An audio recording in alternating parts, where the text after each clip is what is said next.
ጤና ይስጥልኝ እንደናችሁ ሰላም ናችሁ ወይ? ዛሬ አዲስ መጽሐፍ ይዤ መጥቻላችኋለሁ። በዛ መጽሐፍ ውስጥ የምናገኘውን ሐሳብ ነው የምናወራው። ስለ ለውጥ ነው ዛሬ የምናወራው።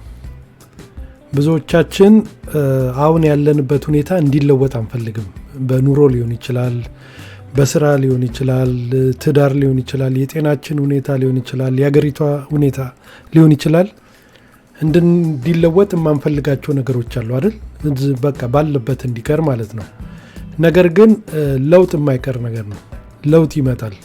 ሁልጊዜ ላለመለወጥ ስንጥር በጣም ኮምፈርት ከተሰማንና ነገሮች እንዳይለወጡ የምንጥር ከሆነ ለውጡ እኛን አልፎ ሊሄድ ይችላልና መጠንቀቅ ይኖርብናል ማለት ነው። እና የዛሬው መጽሐፍ ስለ ለውጥ ስናወራ ከሚነገሩ መጽሐፎች አንዱ ነው።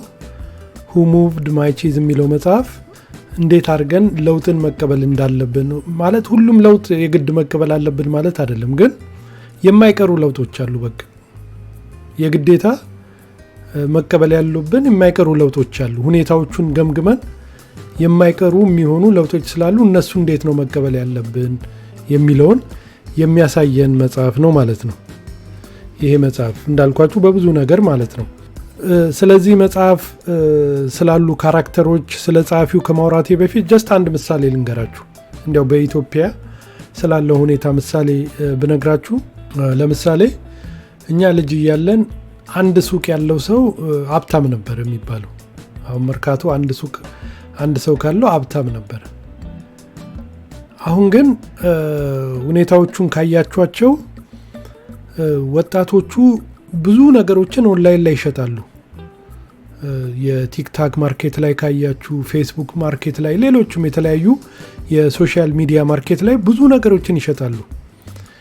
እንደ ድሮ ሱቅ ላይ ብቻ መጥቶ ደንበኛ ይገዛናል ብለን ከጠበቅን አሁን ለውጡን አልተቀበልነውም ማለት ነው። አሉ ብዙ ነጋዴዎች ስቲል አሁንም ሱቅ ላይ ብቻ እየሸጡ የሚያተርፉ አሉ። ግን አብዛኛው ንግድ አሁን ሱቅ ላይ ብቻ የሚሆን ነገር እየሆነ አይደለም። ስለዚህ ምን መሆን አለብን ማለት ነው? ኦንላይን ላይ ፕሬዘንት መሆን መቻል አለብን፣ መምጣት መቻል አለብን ማለት ነው። ኦልሬዲ ልጆቹ ወጣቶቹ ያለምንም ሱቅ ያለምንም አይነት ፊዚካል እንትን ሳይኖራቸው ሻፕ ሳይኖራቸው በኦንላይን ብቻ እየሰሩ ነው። የማይሸጡት ነገር የለም። ልብስ ይሸጣሉ፣ ጌጣጌጥ ይሸጣሉ፣ ሽቶ ይሸጣሉ፣ የተለያየ ነገር ይሸጣሉ ማለት ነው። አሁን ለውጥ ያልኳችሁ እንግዲህ ይህንን ነው። እንደ ድሮ እንደነበረው ሱቄ ላይ ደንበኛ መጥቶ ካልገዛኝ ሞቼ እገኛለሁ ብላችሁ ካላችሁ በቃ ከጨዋታ ውጪ ትሆናላችሁ ማለት ነው። ስለዚህ መለወጥ መቻል አለባችሁ ማለት ነው። ጊዜው ተለውጧል ማለት ነው። ይሄ ነው እንግዲህ Who Moved My Cheese የሚለው የሚያስረዳን ነገር። ጊዜው ሲለወጥ የግድ መለወጥ ያለብህ ከሆነ መለወጥ አለብህ ነው።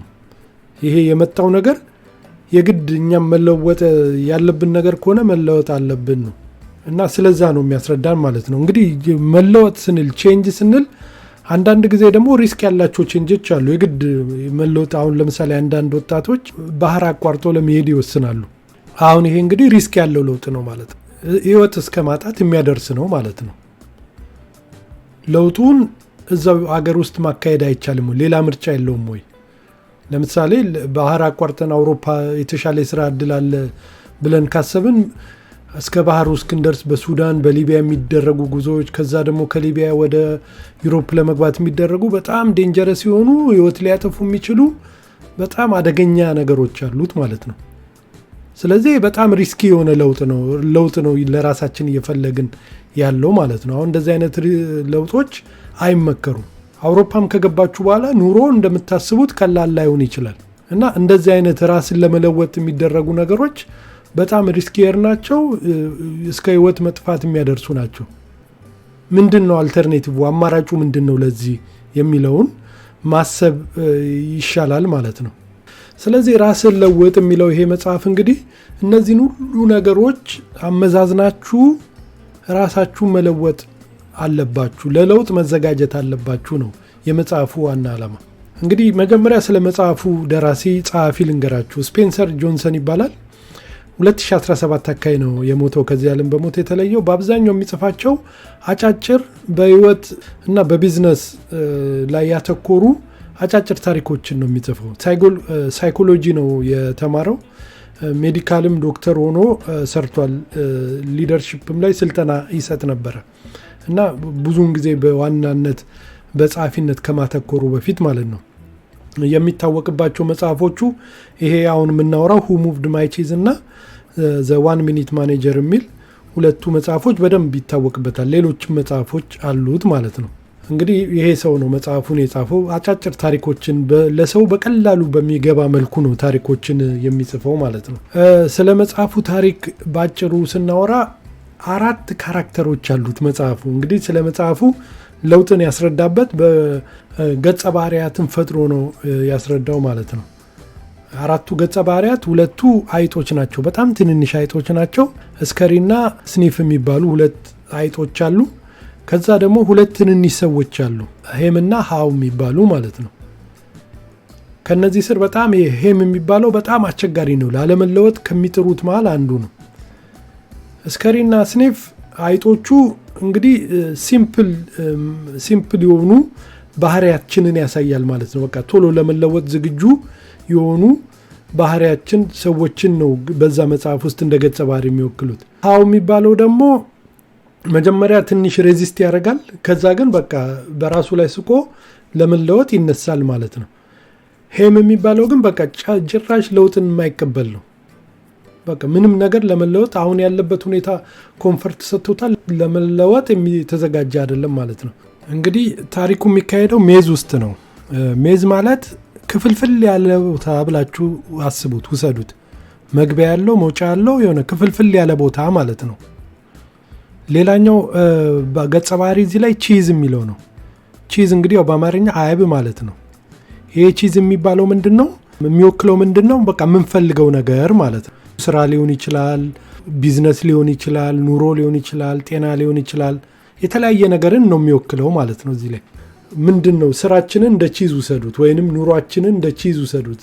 ያ ነገር ሲለወጥ እኛ እንዴት ነው መለወጥ ያለብን የሚለው ማለት ነው። እንግዲህ እነዚህ 4ቱ ካራክተሮች 2ቱ አይጦቹና 2ቱ ትንንሽ ሰዎች እዚህ ሜዝ ውስጥ ስቴሽን ሲ የሚባል ቦታ ላይ ቺዝ አግኝተዋል ማለት ነው። ያን ቺዝ አግኝተው እየበሉ ነው። ያን አይብ አግኝተው ተመችቷቸው እየበሉ ነው። በቃ በየቀኑ ይመጣሉ፣ ቺዙን ይበላሉ፣ ተመልሰው ወደ ቤታቸው ይሄዳሉ ማለት ነው። በቃ ኑሮ ተመችቷቸዋል። አሁን እንግዲህ ይሄ የሚበሉት ቺዝ እያለቀ እየመጣ ነው። አይጦቹ ቀድመው ስኒፍ አድርገዋል። በቃ ሸቷቸዋል። ይሄ ነገር እያለቀ እንደሆነ ጠርጥረዋል፣ ገብቷቸዋል። ሰዎቹ ግን አልጠረጠሩም። ይሄ ነገር እያለቀ እንደሆነ ሰዎች 2ቱ ትንንሾቹ ሰዎች ሄምና ሃው አልጠረጠሩም። እነሱ ተመችቷቸው በቃ ኮንፈርት ተሰጥቷቸው ያንን ቺዝ ይበላሉ ማለት ነው። አይብ ይበላሉ ማለት ነው። ከዛ ያ ቺዝ እያለቀ መምጣቱን አይጦቹ ስላወቁ አይጦቹ ኦልሬዲ ቀድመው ስቴሽን ሲ ከሚባለው ከመጀመሪያው ስቴሽን ሌላ ቺዝ ፍለጋ እነሱ ቀድመው ጉዞ ጀምረዋል። ሲምፕል ቲንኪንግ ነው። በቃ ነገሮች እየተለወጡ እንደሆኑ ገብቷቸዋል። እያለቀ እንደሆነ ቺዙ ስቴሽን ሲ ላይ ያለው አሁን ያሉበት ክፍል ብላችሁ አስቡት። አሁን ያሉበት ቦታ ላይ ያለው አይብ እያለቀ እንደሆነ ገብቷቸዋል። ስለዚህ ወደ ሌላ ሄደዋል። በቃ እነሱ ጥለውት ሄደዋል። ያንን ሌላ አዲስ ማሽተት ጀምረዋል። ሌላ ቦታ የት ነው ያለው አሁን ይሄ ቺዝ አሁን የት ነው ያለው የሚለውን ኦልሬዲ እንትን ብለዋል። ግን ሃምና ሃው ያቺን ሲያዩ የሆነ ቀን ሲመጡ አልቆ ባዶ ነው ተጠበቃቸው ማለት ነው። ተደናገጡ ማለት ነው። እና ማን ነው የወሰደብን እንዴት አለቀ እያሉ በቃ ኮምፕሌን ማድረግ ያበዛሉ ማለት ነው። አሁንም በንጋታው እዛው ቦታ መጥተው ይፈልጉታል ያንን ቺዝ ማለት ነው። ሲያዩ ቺዙ የለም። አሁንም በቃ የየ ነው ያበሳጫሉ፣ ይሳደባሉ፣ ምን ይላሉ። ተመልሰው ወደ ቤት ሄዳሉ። አሁንም ሲመጡ የለም ቺዙ። ዘሴም ቦታ ነው የሚጠብቁት። በቃ ዘሴም ቺዝ ነው የሚጠብቁት እዛ ቦታ ላይ ማለት ነው። ስኒፍና ስከሪ ኦልሬዲ ጉዞ ጀምረው በጣም በቃ ሌላ ቦታ ሄደው ምን የመሰለ ትልቅ አይብ አግኝተው መብላት ጀምረዋል እነሱ። ሃምና ሃው ግን በቃ ያብዳሉ። ከዛ ምን ይላል ሃው የሚባለው መጀመሪያ ፍርሃት ያዘው። በቃ ይህን ቦታ ለቆ ለመሄድ ወደ አዲስ ቦታ ለመሄድ ፍርሃት ያዘው። ግን በቃ ራሱ ላይ ሳቀና ጉዞውን ቀጠለ። እሱም መጀመሪያ እየፈራ እየተባ ከዛ ቦታ ለቆ መሄድ ጀመረ ማለት ነው።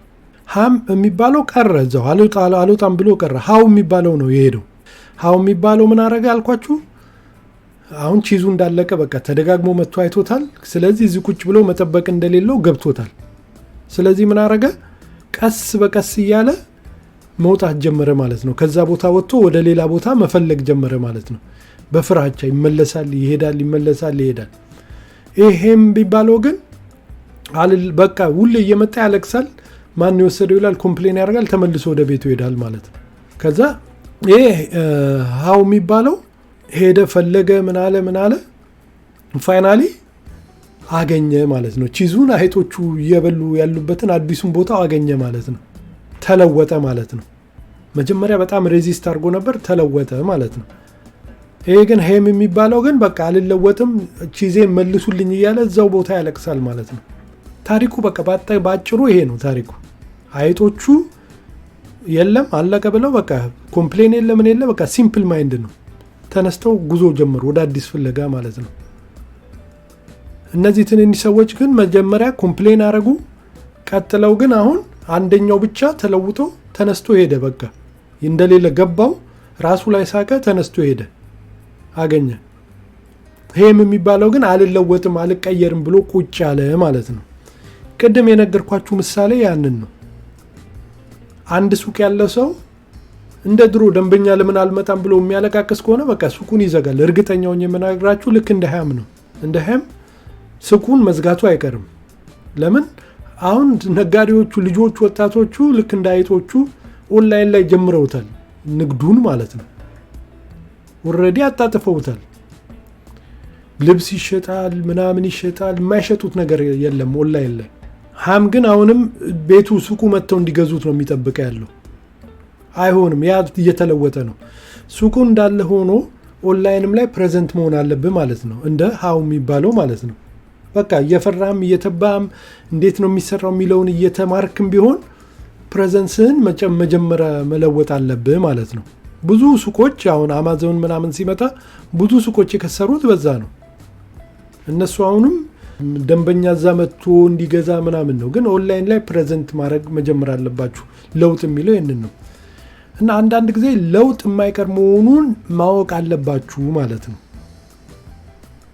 ሬዚስት ከማድረግ አልለወጥም በቃ ከማለቃቀስ በቃ ይሄ ነገሮች እየተለወጡ ነው። በህይወትም ሊሆን ይችላል፣ ጤናችን፣ እድሜ ለምሳሌ ያስቡት። እድሜያችን እየጨመረ ሲመጣ ስለ ጤናችን ስለምን ማሰብ መጀመር አለብን።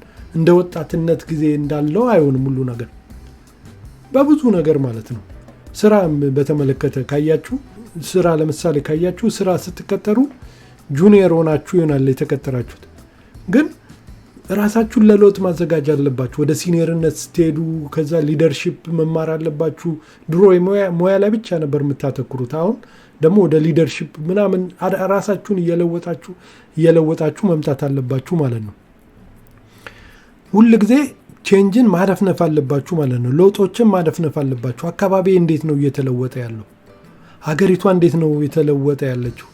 የስራችሁን ሁኔታ እንዴት ነው የተለወጠ ያለው? የኔስ ቦታ ምንድን ነው እዚህ ቦታ ላይ? ከዛ የማይቀር መሆኑን ካወቃችሁ አዳፕት ማድረግ አለባችሁ ማለት ነው። አዳፕት ማድረግ ማለት በቃ ራሳችሁን ፕሬዘንት ማድረግ አለባችሁ ከአዲሱ ለውጥ ጋር ማለት ነው። ከአዲሱ ለውጥ ጋር ራሳችሁን እንዴት ነው ማስማማው የሚለውን ማድረግ አለባችሁ። ልክ አሁን ቅድም በነገርኳችሁ በቢዝነስ ምሳሌ ላይ ኦንላይን እንዴት ነው ፕሬዘንት መሆን የምችለው? ሱቄ እንዳለ ሆኖ አሁን ደግሞ ኦንላይን ላይ እንዴት ነው ፕሬዘንት መሆን የምችለው?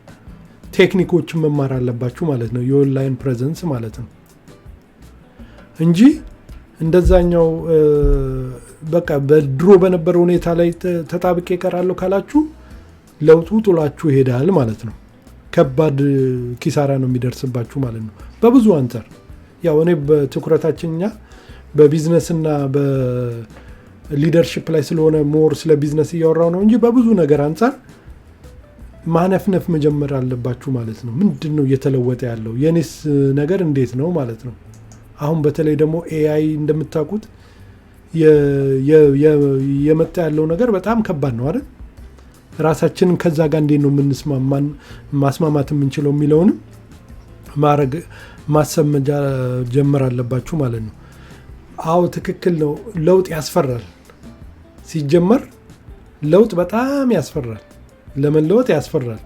ለምን አሁን ያለንበት ሁኔታ በጣም ኮምፎርታብል ከሆነ ከዛ ይሄ ነገር ያያችሁት ነው ነገሮች እየተለወጡ እንደሆነ፣ ግን ለመለወጥ ደግሞ ያስፈራል በጣም። ስለዚህ ራሳችንን ከፍራቻ ማስወጣት አለብን ማለት ነው። ከፍራቻ አስወጥተን ራሳችንን ሪያሊቲውን መጋፈጥ አለብን ማለት ነው። እንዳልኳችሁ የድሮውን አሰራር መለወጥ እንዴት ነው የምችለው የሚለውን መጀመር አለባችሁ። ሁለተኛ ደግሞ ሌላው ደግሞ ለውጡንም መደሰት አለባችሁ። በመጣው ለውጥ ተጠቃሚ ነኝ የሚለው ነገርን በደንብ ክሊርሊ ማየት መቻል አለባችሁ። አስቡት አሁን ያ ባለ ሱቅ ኦንላይን ፕሬዘንት አድርጎ ከአዲስ አበባ ብቻ አይደለም የሚገዛው ማለት ነው። ከአሜሪካም፣ ከአውሮፓም፣ ከክፍለ ሀገርም፣ ከአፍሪካም ከተለያየ ቦታ ደንበኛ አገኘ ማለት ነው። ኦንላይን ፕሬዘንት መሆን ሲጀምር ማለት ነው። ኮምፒቲሽን አለው በእርግጥ እንደ ድሮ ቀላል አይሆንም፣ ግን በጣም ከዛ ኮምፒቲሽን ውስጥ እንዴት ነው ኮምፒታንት መሆን የምችለው የሚለውንም መዘጋጀት መቻል አለባችሁ ማለት ነው። ይሄ ነው እንግዲህ ያ መጽሐፍ Who Moved My Cheese የሚለው መጽሐፍ የሚያስረዳን ይሄ ነው። ለለውጥ ራሳችሁን ሁል ጊዜ አነፍንፉ፣ ለለውጥ ተዘጋጁ። ለውጥ ሲኖር ያለ ፍራቻ ይኖራል፣ ግን ፍራቻችሁን አሸንፋችሁ ለመለወጥ ሞክሩ ነው። ይሄን እንግዲህ የምታረጉት ምንድነው? አንዳንዴ ኮምፎርት ሲሰማችሁ፣ ምቾት ሲሰማችሁ ለጥ ብላችሁ ትተኛላችሁ። በቃ ይሄ ነገር የማይለወጥ ይመስላችኋል። በብዙ ነገር ነው እንዳልኳችሁ። በመንግስት ሊሆን ይችላል፣ በመንግስት አሰራር ሊሆን ይችላል። መንግስት ሁሉ ጊዜ ማነፍነፍ አለበት። ምንድነው እየተለወጠ ያለው? ህዝቡ ምን እያለ ነው? ከዛ ደግሞ እንደ ግለሰብም ደግሞ ምንድነው አካባቢ ላይ እየተለወጠ ያለው? በስራ አኳያ፣ በላይፍ አኳያ፣ በትዳር አኳያ፣ በብዙ በልጆች አኳያ። ልጆች አሁን እንደ ድሮ በቀላሉ ጓደኛ ብቻ በማየት መቆጣጠር አንችልም። ኦንላይን ፕሬዘንሳቸውን ምንድነው የሚያደርጉት? ኦንላይን ላይ ጌም ሲጫወቱ ሶሻል ሚዲያ ላይ ምን እያደረጉ ነው? ራሳችንን አፕግሬድ ማድረግ አለብን ማለት ነው እንደ ወላጅ። ካለበለዛ እነሱን መቆጣጠር አንችልም ማለት ነው። እና ያንን ነው የሚያስተምረን ማለት ነው ይሄ መጽሐፍ። በዋናነት እንግዲህ መጽሐፉ ያ ነው። አንብቡት። በጣም አጭር መጽሐፍ ነች።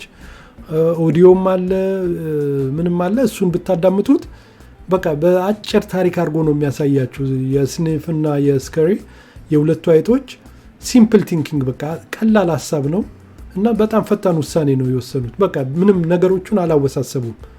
ቺዙ አለቀ፣ ለቀው ሄዱ። አዲስ ቦታ መፈለግ ጀመሩ ማለት ነው፣ አዲስ ቺዝ ያለበት። ይሄም የሚባለው ግን በጣም በቃ አልለወጥም ባይ ነው። ፍራቻ አደረበት፣ ቀረ። በቃ የድሮ ቦታዬ ላይ አይቤን መልሱልኝ ነው። ሃው የሚባለው ግን በቃ ተማረ ማለት ነው። መጀመሪያ ሬዚስት አድርጎ ነበረ፣ ነገር ግን ፍራቻውን ትቶ ቀስ በቀስ ወጣ ገባ እያለ አዲሱን ዘዴ ለመደ፣ አዲሱን ቦታ አገኘ ማለት ነው። እንደዛ ነው መሆን ያለብን ማለት ነው። እና እንዲሳካልን ከፈለግን አለርት መሆን አለብን ሁል ጊዜ። በቃ ለውጡ ምንድነው የተካሄደ ያለው፣ ለውጡ ምንድነው የሚለውን ራሳችንን ማስተማር ይኖርብናል ማለት ነው። ስለዚህ የዛሬው ትምህርታችን ስለ ለውጥ ነው። ራሳችንን ለለውጥ ሁል ጊዜ ለለውጥ ማዘጋጀት አለብን፣ ማንበብ አለብን። ራሳችንን በተለያየ ስራ ላይ ከሆነ ለምሳሌ በእኔ ስራ ላይ ምንድነው እየተካሄደ ያለው፣ ምንድነው መማር ያለብኝ ነገር፣ ራሴን በምንድነው ማሳደግ ያለብን የሚለውን ማድረግ አለባችሁ። በብዙ ነገር ላይ በስራም ሊሆን ይችላል፣ በተለያየ ነገር ላይ ማለት ነው። እና ይህንን ነው ዛሬ ለማቅረብ የፈለኩት። ቴንክ ዩ ስላዳመጣችሁ።